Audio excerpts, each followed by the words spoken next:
سلام، زه زاهد داوړ یم. نن به موږ تاسو کاربوهایډریټس په باره کې وایو چې کاربوهایډریټس څه ته وایي.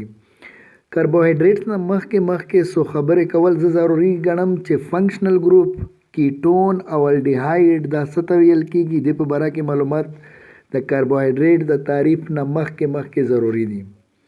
فنکشنل ګروپ: an atom or group of atom that gives give distinct characteristics to a compound is called a functional group. یو ایټم یا د ایټم داسې ګروپ چې یو مرکب ته یو کمپاوند ته مخصوص خصوصیات ورکوي دې ته فنکشنل ګروپ ویل کېږي. مثال په توګه باندې کیټون، الډیهایډ دا فنکشنل ګروپ دی.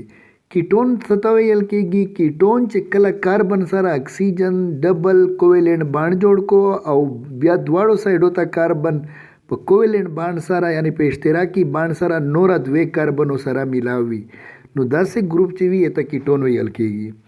الډیهایډ فنکشنل ګروپ څه ته ویل کېږي؟ الډیهایډ فنکشنل ګروپ ایته ویل کېږي چې کله کاربن اکسیجن سره ډبل کوویلنټ بانډ جوړ کو او یو سایډ ته سنگل بانډ هایدروجن سره جوړ کو، بل سایډ ته یا هم هایدروجن وي یا بل کاربن وي نو داسې ګروپ چې وي دې ته الډیهایډ ویل کېږي. هایدراکسل ګروپ OH نیګیټیو ته ویل کېږي. اوس رځو کاربوهایډریټس ته. کاربوهایډریټس څه ته وایي؟ Carbohydrates are biomolecules of polyhydroxy ketones or aldehydes. کاربوهایډریټس په اصل کې الډیهایډ یا کیټون دي چې په هغې کې پالی هایدرکسي یعنی هایدرکسایل ګروپونه ډېر لګېدلي. پالی مطلب دی ډېر زیات. نو اصل کې کیټون یا الډیهایډ چې په هغې کې هایدرکسایل ګروپ ډېر لګېدلی وي دې ته کاربوهایډریټس ویل کېږي. مثال په توګه باندې ګلوکوز، فرکټوز. کاربوهایډریټس ته د نام کاربوهایډریټس څرنګه ورکړی شوی دی؟ اصل کې کاربوهایډریټس کاربن نه راوتی دي، هایډریټس اوبو ته وایي. یعنی په دې کې چې کوم یو خو کاربن موجود وي په کاربوهایډریټس کې، بل د هایدروجن او اکسیجن په منځ کې چې کوم نسبت وي هغه بالکل داسې وي لکه په اوبو کې چې هایدروجن او اکسیجن کې کوم نسبت دی. عموما دا نسبت چونکې په مانوسیکرایډس کې بالکل داسې وي نو اوله د مانوسیکرایډ چې کله دریافت شول، ډیسکور شول، نو دې د وجې نه دوی دغه نوم کاربوهایډریټس یعنی کاربن او هایډریټس یعنی واټر دې د وجې نه د نوم هم ورکړی شوی دی. حالانکه اوس دا نسبت په پالیسیکرایډ او اولیګوسیکرایډس کې داسې نه وي. په بایوکیمسټري کې کاربوهایډریټس ته سیکرایډ هم ویل کېږي. ټیک ده.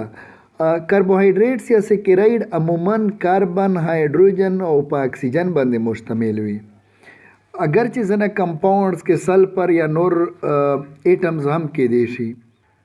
اوس راځو موږ تاسو کلاسیفیکیشن اف کاربوهایډریټس یعنی د کاربوهایډریټس قسمونه یا کاربوهایډریټس درجه بندي. کاربوهایډریټس عموما درې غټ قسمونه دي: مانوسیکرایډس، اولیګوسیکرایډس او پالیسیکرایډس. اوس په هر یو قسم لږه په تفصیل سره وایو چې مانوسیکرایډس څه دي، اولیګوسیکرایډس څه دی او پالیسیکرایډس څه دی.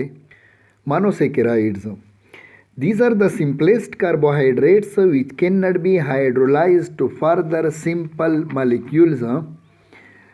دا هغه ساده کاربوهایډریټس دي چې هغه اوبو سره په میلاولو باندې مزید په ساده مالیکولو کې نه تقسیمیږي نو داسې مالیکولو ته عموما مانوسیکرایډ یایي، یعنی دا په خپله یو ځان له مالیکول وي.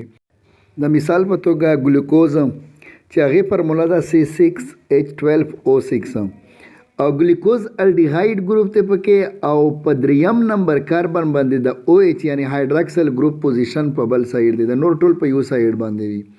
ټیک شوه. او د هرنګې فرکټوز د فارمولا هم C6H12O6 دی خو دا کیټون دی او په دریم نمبر کاربن په دې کې هم د هایدراکسل ګروپ په بل سایډ باندې وي. مطلب دی که په دا ټول مالیکول کې د نورا هایدرکسل ګروپ رائټ سایډ باندې ښی طرف ته وي، نو دلته به په 3 نمبر کاربن باندې لیفټ سایډ ته یعنی ګس لاسته وي. د هرنګې ګلیکټوز د دې فارمولا هم دغه ده C6H12O6 خو ګلیکوز سره صرف دومره فرق دی چې په دې کې په 4 نمبر کاربن باندې او په 3 نمبر کاربن باندې په دواړو باندې هایدرکسل ګروپ په بل سایډ ته وي. ٹھیک تا دا هم الډیهاید ګروپ دا په رینګ فارم کې یعنی بند شکل په صورت کې هم موجود وي او په سټریټ فارم کې هم، لکه څنګه چې موږ تاسو په سټریټ فارم کې تاسو ته سټرکچر وښولو، اوس په رینګ فارم کې او په سټریټ فارم کې دواړو که تاسو ته موږ وښایو دا ګلیکوز دی، ګلیکوز سټریټ فارم او رینګ فارم، دا شانته ګلیکټوز سټریټ فارم او رینګ فارم. فرکټوز په باره کې به یو دا معلومات هم درکم چې دا په ټولو کاربوهایډریټ کې سویټیسټ یعنی خوږترین په ټولو کې خوږ مالیکول دی چې دا په شهد یعنی په ګیبین کې موجود وي او څه په فروټس کې هم موجود وي. اوس راځو اولیګوسیکرایډ دویم قسم چې کوم دی. These are those carbohydrates which liberate 2 to 10 molecules of monosaccharides on hydrolysis. دا کاربوهایډریټ دی چې په اوبو کې چې کله هایدرالیسیس یو کې اوبو سره ملاو کې تقریبا 2.19 پورې مانوسیکرایډ ورنه جوړیږي. نه یعنی مطلب دا دی چې دا د 2.19 پورې مانوسیکرایډ نه جوړ شوی وي، نو داسې کاربوهایډریټ ته اولیګوسیکرایډ وایي. په دې کې بیا قسمونه دي، مثال په توګه باندې 2 مانوسیکرایډ نه چې جوړ وي نو هغې ته ډایسیکرایډ وایي، 3 مانوسیکرایډ نه چې جوړ وي هغې ته ټرایسیکرایډز وایي، 4 نه چې جوړ وي هغې ته ټیټراسیکرایډز وغیره وغیره. اگزامپل آف ډایسیکرایډ، د ډایسیکرایډ څو مثالونه مونږ خلو. مثلا لیکټوز یو ډایسیکرایډ دی، عموما دا په شودو کې موجود وي او دا د ګلیکټوز او ګلوکوز مانوسیکرایډ نه جوړ شوی دی. د فل مانس کې چې کله دی جوړیږي یو د اوبو مالیکول د واټر مالیکول ترې واوځي او دوی په خپله کې بانډ جوړ کړي، دې ته ګلایکوسایډیک بانډ وایي. ټیک شوه. دارنګې که موږ سکروز واخلو چې د ګنې کوم جوس دی په هغې کې موجود وي، نو سکروز د ګلوکوز او فرکټوز نه جوړ شوي، دا په خپله کې ملاو شوي ډایسیکرایډ دی مطلب دی. د هاشانته مالټوز ګلیکوز پلس ګلیکوز یعنی 2 د ګلیکوز مالیکول په خپله کې ملاوي نو دې نه جوړ شوي وي. دا هرنګې که مونږ ټرایسیکرایډ د اولیګوسیکرایډ یو قسم واخلو چې 3 مانوسیکرایډ نه جوړ وي، ارمنینوز هغې مثال دی. اوس مونږ راځو پالیسیکرایډ چې کوم دریم قسم دی د کاربوهایډریټس. These are those carbohydrates which liberate a large number, more than 10 of monosaccharides on hydrolysis. These are called polysaccharides. Polysaccharides بیا مونږ په سب ګروپو کې تقسیمولی شو، 2 قسمونه دي چې مزید یې تقسیمولی شو، هومو پالیسیکرایډز او هیټرو یا هیټیرو پالیسیکرایډز. هومو مینز سیم، هومو مطلب دی یو شان دی. These are those polysaccharides which possess only one type of monosaccharide.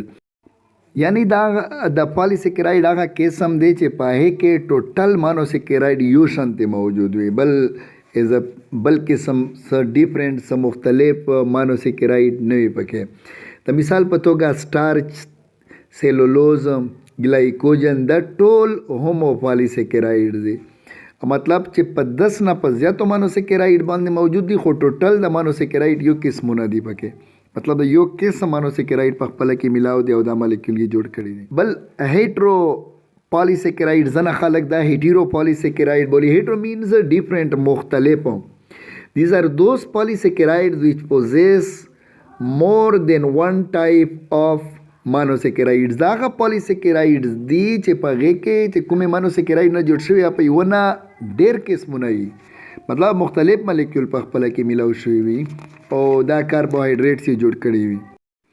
نو د کاربوهایډریټس تعریف هغې قسمو باره کې فلحال دا لیکچر کفي دی. ډیره مننه، ډیره شکریا. زموږ نوره لیکچرو دپاره زموږ چینل کتلی شئ او که څه تجویز مې وي هغه هم راستولی شئ چې هغې مطابق یې موږ ته